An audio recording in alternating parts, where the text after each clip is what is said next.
हरे, हरे कृष्ण कृष्ण कृष्ण हरे हरे, हरे राम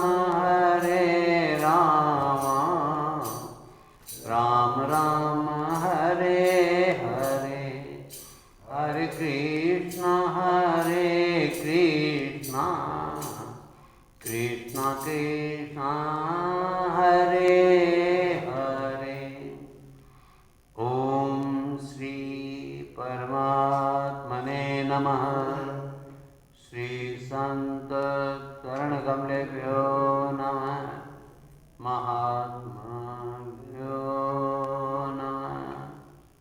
सर्वेभ्यो नमो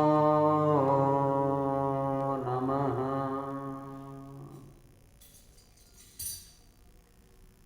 कल शरद पूर्णिमा की रात्रि थी और मैंने कल प्रातः काल के सत्र में आपको शरद पूर्णिमा का महत्व भी बताया था कि महारास का क्या महत्व है।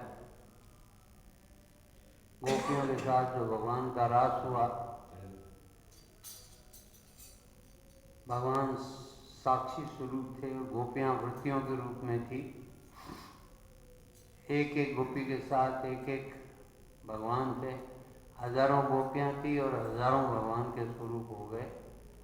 महारास हुआ जिसे देवता भी विमानों पर चढ़ करके आ गए, उन्होंने देखा।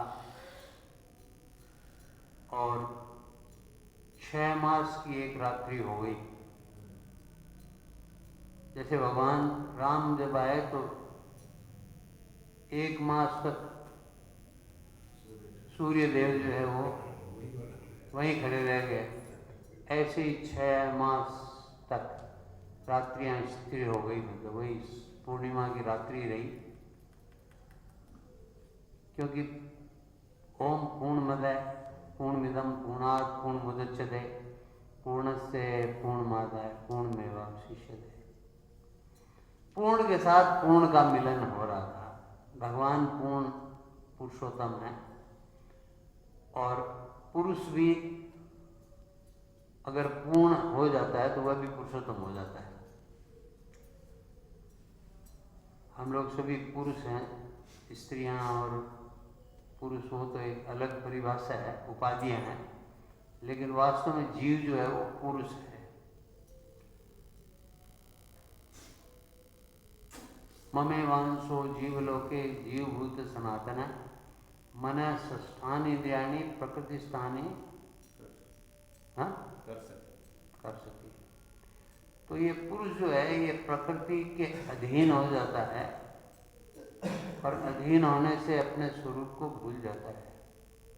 अन्यथा ये पुरुष जो है ये जीव जो है ये परमात्मा ही है।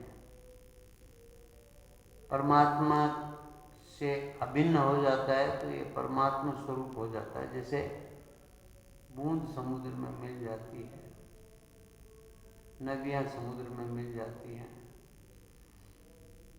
तो ऐसे भगवान से जो संबद्ध हो जाता है उसका महारास होता है। यानी ये जो सांसारिक काम है, यह काम तो हमें पतन की ओर ले जाता है। धर्मो विरुद्धो काम में कहा है ना कि धर्म के अविरुद्ध काम होना चाहिए। धर्म के अनुसार जो काम होता है वह काम तो श्रेष्ठ ही होता है, लेकिन धर्म से अविरुद्ध या विरुद्ध जिसे कहें, धर्म से विरुद्ध जो काम होता है, अविरुद्ध वाला तो ठीक है जो धर्म के विरुद्ध नहीं है, और जो धर्म के विरुद्ध काम है वह काम पतन करने वाला होता है। इसीलिए ऋषि मुनियों ने भी जब संतान उत्पन्न भी की तो संतान जैसे मान लो कर्दम और देव होती हैं, एक बार संयोग हुआ और उससे कपिल मुनि का अवतार हुआ। ऐसे उन लोगों में संयम था, नियम था, ब्रह्मचर्य था, ब्रह्म विद्या से संपन्न थे और वर्तमान में जो है हम रास को भी काम भाव से देखने लगते हैं कि ऐसा हो सकता है क्या। लेकिन कल जैसे मैंने बताया था कि भगवान जो है बिल्कुल अल्पायु में थे, 8-9 वर्ष का बालक, लेकिन बालक नहीं थे, वो योगेश्वर थे, पूर्ण परमात्मा थे जो लीला करने के लिए प्रकट हुए थे। तभी तो आप देखो कि 6 दिन के थे तो पूतना को मार दिया, 1 मास के थे तो सप्तासुर को मार दिया, और जब 5-6 वर्ष के थे तो कितने असुरों को मार दिया। कभी अगासुर है, वत्सासुर है, बकासुर है, कितनों को मारा, काली दमन किया, गोवर्धन को अपने अंगुली पर उठा लिया, गोवर्धन पर्वत को उठाए रखा। यानी उनकी जो लीलाएं हैं वो सारी लीलाएं जो है अद्वितीय अलौकिक लीलाएं थी। तो वो कोई साधारण पुरुष थोड़े थे। गोपियां भी ये बात जानती है। जैसे गोपी गीत आपने सुना होगा या गोपी गीत का अर्थ आपने पढ़ा होगा, या श्रीमद् भागवत हम पढ़ते ही हैं। तो गोपी गीत में भी गोपियां कहती है कि आप सिर्फ यशोदानंदन नहीं हो, बल्कि अनंत ब्रह्मांडों के आप स्वामी हो, हम जानती हैं।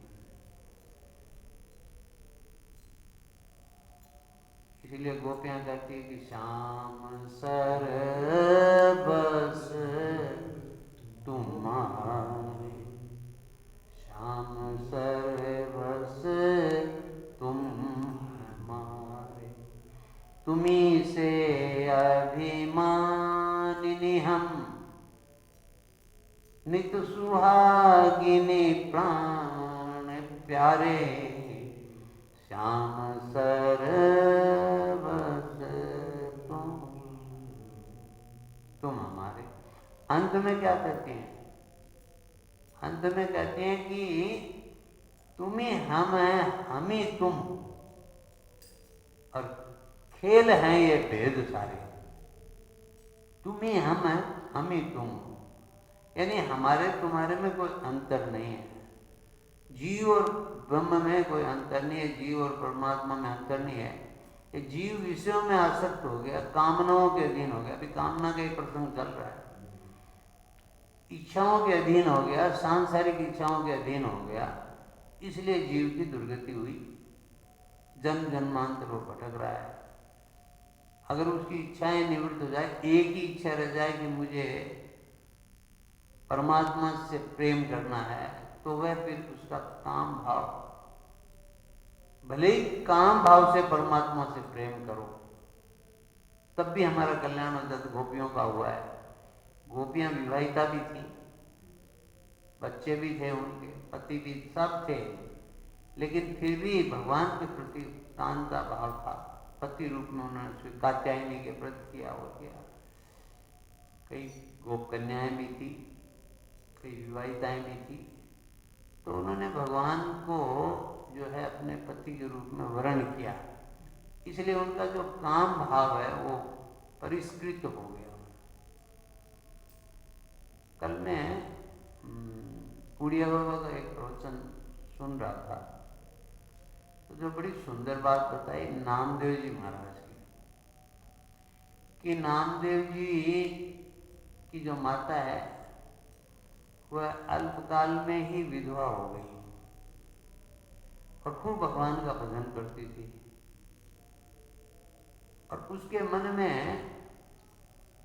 ऐसा भाव आ गया कि भगवान प्रसन्न हुए। भगवान ने कहा, बोलो, वो जब भगवान की भक्ति करती थी, अनन्य भक्ति, भगवान प्रसन्न हो गए और कहा, देवी कुछ मांगो।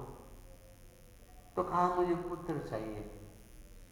विधवा है और कह दिया मुझे पुत्र चाहिए। भगवान ने कहा, तथास्तु। भगवान गर्भ में आ गए और कहते हैं कि नामदेव जी महाराज विधवा के गर्भ से आए, तो लोगों ने बात बनाई। लोकोपवाद तो होता ही है, निंदा। कि भाई ये विधवा है, विधवा के कैसे गर्भ हो गया? तो कहते हैं उनको संतुष्ट करने के लिए आकाशवाणी हुई कि इसमें कोई दोष दृष्टि मत देखना, इस युवती में कोई दोष दृष्टि मत देखना, इसमें मेरा ही तेज है। तेरा नाम जो ही महाराज, जो कुत्ते में भी भगवान को देखते थे, है ना? विठल नारायण जो है पंढरपुर में, तो वहां नामदेव द्वार ही है, वो नामदेव द्वार। पहले तो उसी द्वार से प्रवेश होता था, जिस प्रवेश का नाम ही नामदेव द्वार है। अब तो थोड़ा दूसरा हो गया प्रवेश द्वार, लेकिन नामदेव जी का पीछे द्वार है अभी भी।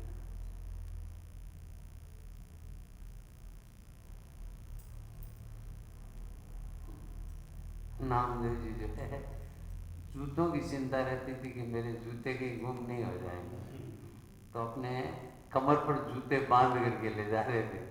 तो पुजारियों ने देख लिया, कहा कि अरे कहाँ जा रहे हो, जूते जो है कमर पर लगाए हुए जा रहे हो तुम जो है। और मैं देखा मेरे जूते गुम हो जाएंगे, इसे लगा रखे। मेरा जूते ले जाना मना है, ये मंदिर है, मालूम है कि नहीं? नामदेव जी ने कहा बताओ कि कहाँ परमात्मा नहीं है? हाँ। तो उन सबके समझ में आई। नामदेव जी गए पीछे, तो वहां भी परमात्मा दिखे, चारों तरफ विठल नाथ दिख रहे हैं नामदेव जी के साथ। तब उनके समझ में आया कि भगवान जो है सर्वव्यापी है। तो ऐसे जो ये महारास है, ये महारास जीवों को शुद्ध करने के लिए है, जीवात्माओं को शुद्ध करने के लिए, कि जीवात्मा अगर भगवान से आसक्ति कर ले, भगवान से प्रेम कर ले, भगवान के साथ अगर अभिन्न हो जाए, तो उसका कल्याण हो जाए। क्योंकि समस्त शास्त्रों का एक ही लक्ष्य है, तस्मात् केनापि उपायेन मनः कृष्णे निवेशयेत्। किसी भी रूप में मन जो है वो भगवान से लग जाए, भगवान से हमारा प्रेम हो जाए। उच्च कोटि का प्रेम है ये।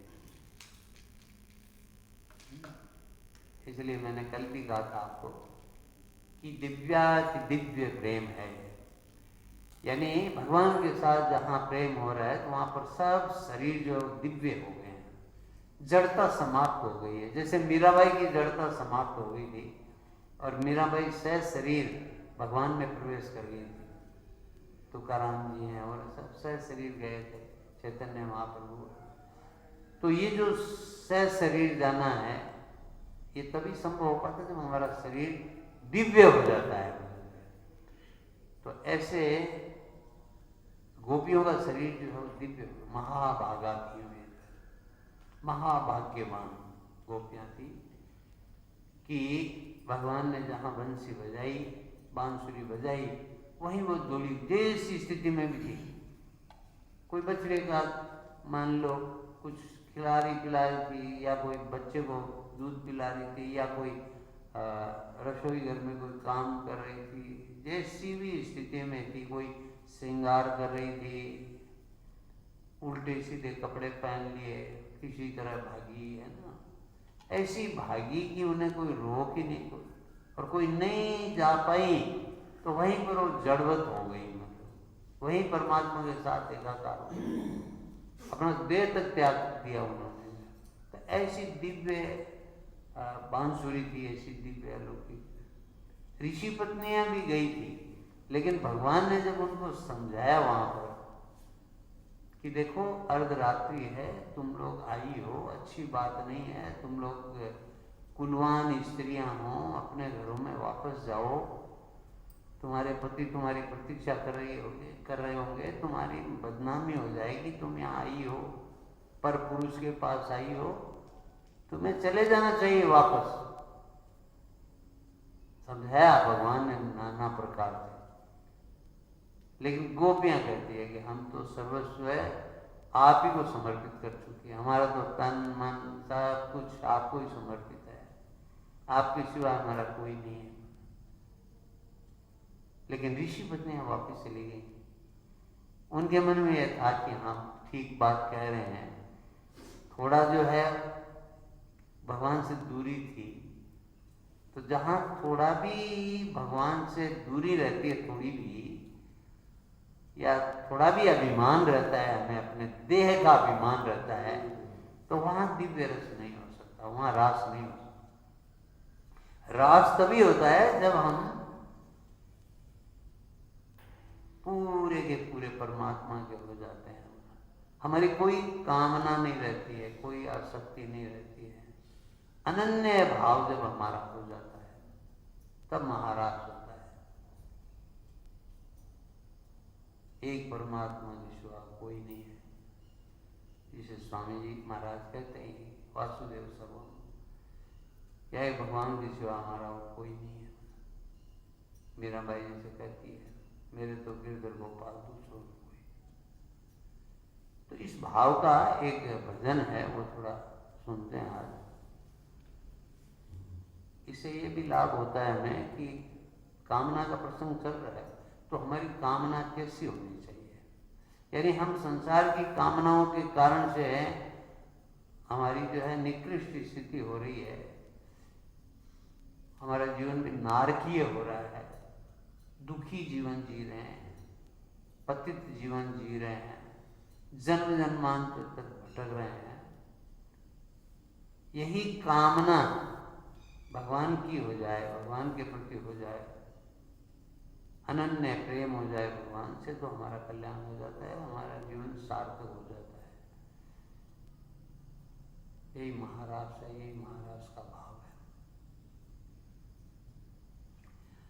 जल में बंसी बजी आधी रात, बजी आधी रात, निंदिया बेरिन हो गई जी भगवान। है तो ये राजस्थानी में, लेकिन मैंने थोड़ा हिंदी रूपांतर करके, जिससे कि आप सबको समझ में आ जाए कि जूम पर तो सभी हैं। जल में बंसी बजी आधी रात, बजी आधी रात, निंदिया बेरिन हो गई जी भगवान।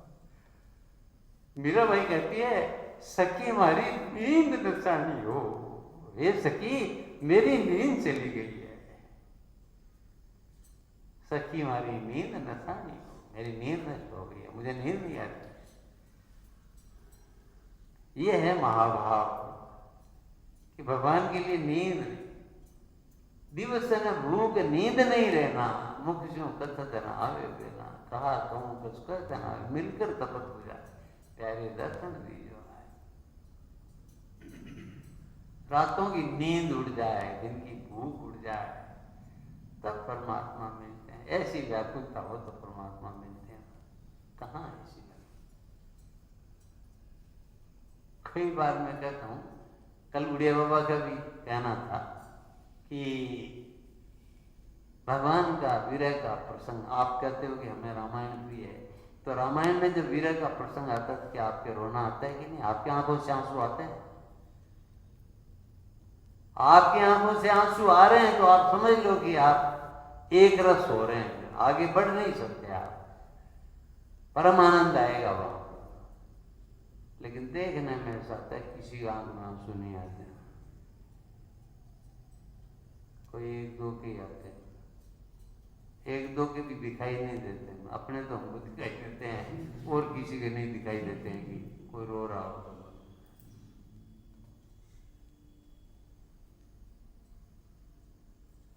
जहां परमात्मा भाव हो जाता है, जहां एकात्म भाव हो जाता है, जहां अपनापन हो जाता है, जहां आत्मीय भाव हो जाता है, हम एक रस हो जाते हैं विषय के साथ, तब ये भाव बनता है। जल में बंसी बजी आधी रात, निंदिया बेरिन हो गई जी भगवान। मन में घूमे मन ही की बात, निंदिया बेरिन हो गई जी। हमारे निंदिया बेरिन नहीं होती है रात में। आज मैं बहुत जल्दी उठ गया था, मैं 1:30 बजे उठ गया था। निंदिया भी बेरन हुई, लेकिन ज्यादा तो समय देरी हो जाता है। ये समय दिखता है कि ये तो गया, जूम का समय जा रहा है, मेरे को समाप्त करना है। जी तो मधुरी बांसुरी ले गई मेरो निकाल, जो पंछी बिन पांख को ऐसो मेरो हाल। मनमोहन से यो ब्रिज खा गयो मार, यो ब्रिज खा गयो मार। निंदिया बेरिन हो गई जी भगवान। जल में बंसी बजी आधी रात, बजी आधी रात। निंदिया बेरिन हो गई जी भगवान। कांटे से कटती नहीं ये भीगी भीगी रैन, मैं ऐसी बावरी भई की बिसर गया सुख चैन। चारों ओर सांवरिया दर साथ, सांवरिया दर साथ। निंदिया बेरिन हो गई जी भगवान। जल में बंसी बजी आधी रात, बजी आधी रात। निंदिया बेरिन हो गई। कौन किसी का मेहमान, कौन किसी का मीत, प्रीत लगा कर पांस ले यही जग की रीत। मन तरुवर का पुलकित हो गया पात, मन तरुवर का मुकुलित हो गया पात। निंदिया बेरिन हो गई जी भगवान। निंदिया बेरिन हो गई जी भगवान। जल में बंसी बजी आधी रात, बजी आधी रात। निंदिया बेरिन हो गई जी भगवान। निंदिया बेरिन हो गई जी भगवान। ऐसी मीठी प्रीत का तो स्वाद अनूठा हो, ऐसी मीठी प्रीत का तो स्वाद अनूठा हो। प्रेमी जन की पीर का तो दर्द न जाने कोई, प्रेमी जन की पीर का तो दर्द न जाने। हेरी में तो दर्द दीवानी मेरा दर्द न जाने कोई, हेरी में तो दर्द दीवानी मेरा दर्द न जाने कोई नहीं जानता है। मेरा दर्द कभी हो जान पाएगा तो सांवरिया भेद हो। मीराबाई कहती है उस भजन में, जब सांवरिया वेद आए वो समझेगा कि मेरा क्या, ये वेद क्या समझेंगे मेरा दर्द। औषध दे देंगे, देख के कह देंगे नहीं इसके शरीर में कोई व्यथा है ही नहीं, कोई व्याधि है ही नहीं, क्या इलाज करेंगे इसका। बिल्कुल ठीक है, सब टेस्टिंग करवा ले आजकल के चिकित्सक और कह देंगे नहीं कोई है ही नहीं, व्याधि है ही नहीं। ऐसी मीठी प्रीत का तो स्वाद अनूठा होए, प्रेमी जन की पीर का तो दर्द न जाने कोई। श्याम दीवानी गोपी मन हर साथ श्याम दीवानी, गोपी मन हर साथ निंदिया वे न हो गई जी भगवान, निंदिया वे न हो गई जी भगवान। जल में बंसी बजिया धी रात, बजिया धी रात निंदिया वे ऋण हो गई जी भगवान। मन में घूमे मन ही की बात, ये सारा मन का ही खेल है। ये मन जो है ये भगवान में लग जाए तो फिर भगवान का ही सब समय स्मरण होता है। मन में घूमे मन ही की बात, निंदिया मेरे में हो गई जी भगवान, निंदिया मेरे में हो गई। तो ये महाराज को प्राप्त करने का तरीका है, भगवान से एकात्म होने का ये तरीका है कि आप सब समय भगवान का स्मरण करो। और जब भगवान से अपनापन हो जाता है, भगवान से आत्मीयता हो जाती है तो स्मरण अपने आप होने लगता है, फिर स्मरण करना नहीं पड़ता है। हमको तो करना पड़ता है, साधन करना पड़ता है, लेकिन जब साधन स्वतः ही होने लगे, करना नहीं पड़े, जहां हम मान लेते हैं कि एक परमात्मा ही हमारे हैं, परमात्मा के सिवाय कोई हमारा नहीं है, तो परमात्मा का स्मरण स्वतः ही होने लगता है, उनकी याद अपने आप आने लगती है। बिना याद किए हम रह नहीं सकते हैं, तो हम नहीं रह सकते हैं तो वो कैसे रहेंगे? वो तो सर्वव्यापी हैं, वो तो हमारे अंदर। परमात्मा और जीवात्मा दोनों एक ही स्थान में रहते हैं, दोनों का निवास स्थान एक ही है, इसी देह में निवास करते हैं दोनों ही। जीव और परमात्मा दोनों सखा हैं, साथ साथ रहते हैं, भीतर में भी साथ रहते हैं, बाहर में भी साथ रहते हैं, लेकिन ये है कि हम पहचानते नहीं।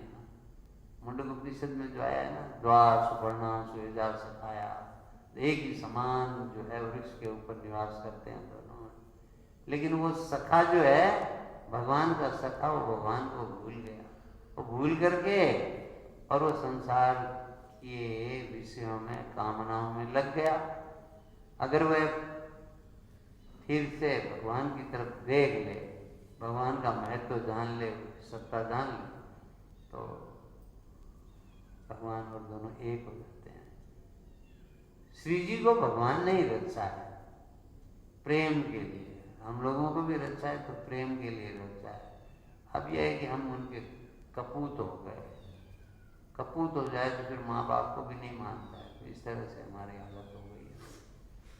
हम संसार से प्रेम करने लगे, संसार के व्यक्तियों से वस्तुओं से प्रेम करने लगे, और इसलिए जो भगवान को भूल गए हैं।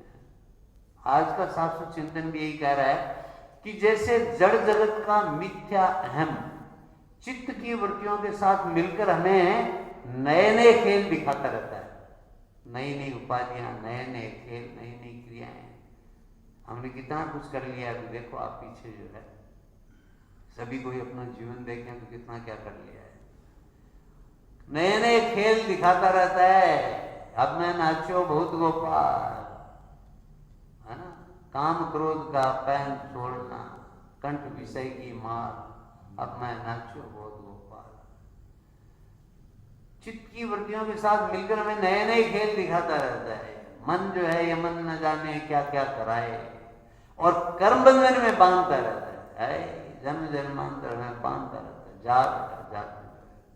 जा नरकों में। ऐसे ही चेतन जगत का जो वास्तविक अहम है, हमारी चित्त वृत्तियों को शांत करके अपने स्वरूप का साक्षात्कार करा देता है, जहां सच्चिदानंद घन परमात्मा का वास रहता है।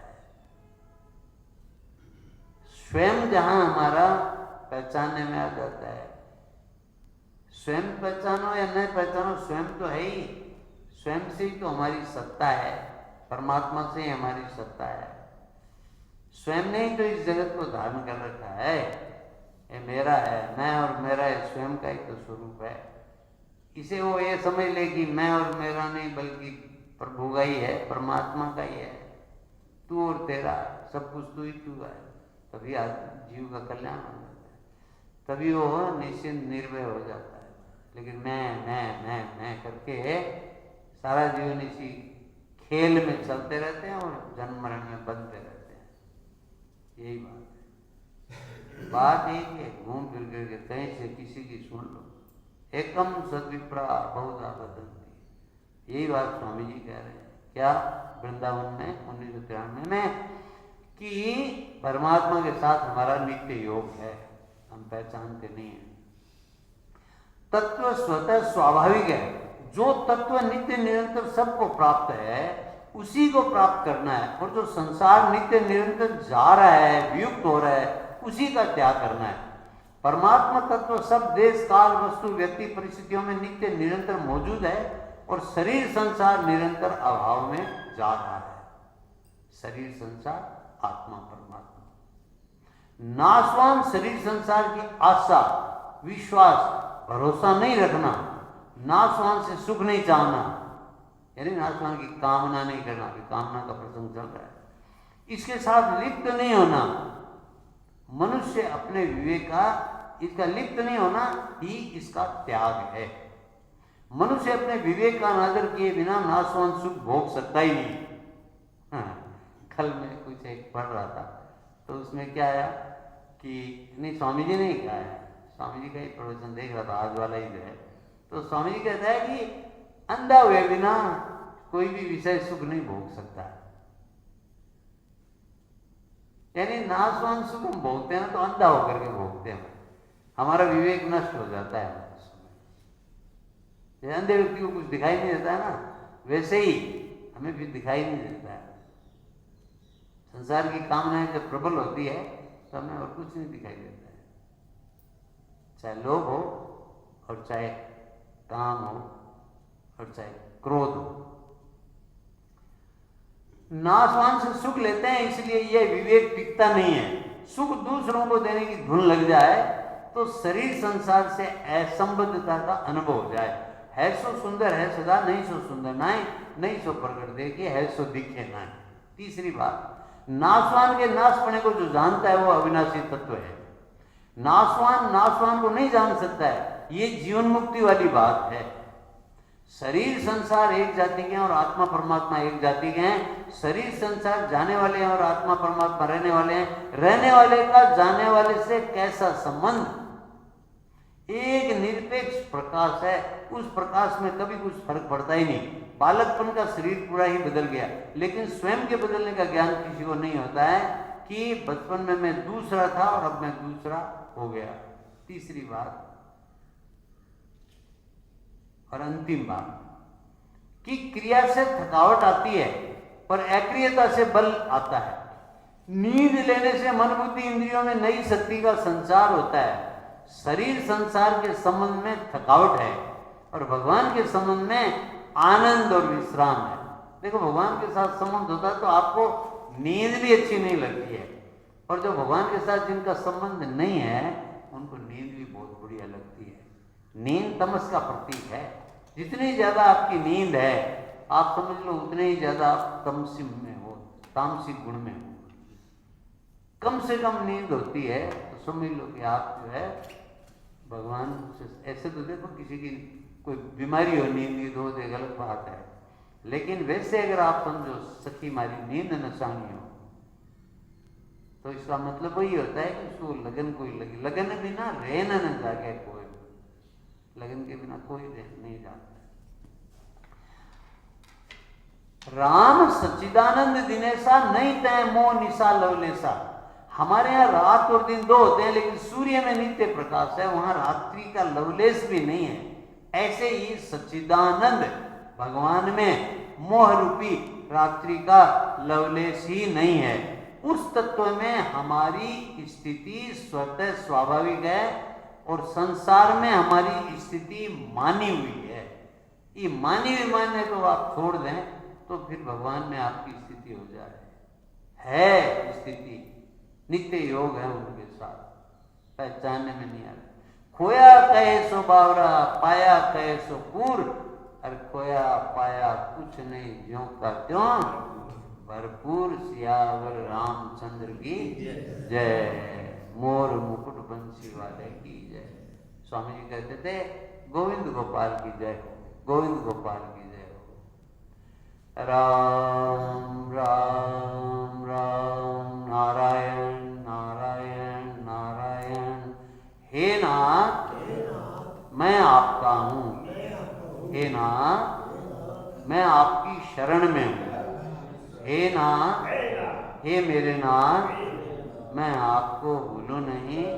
हरि ओम तत्सत।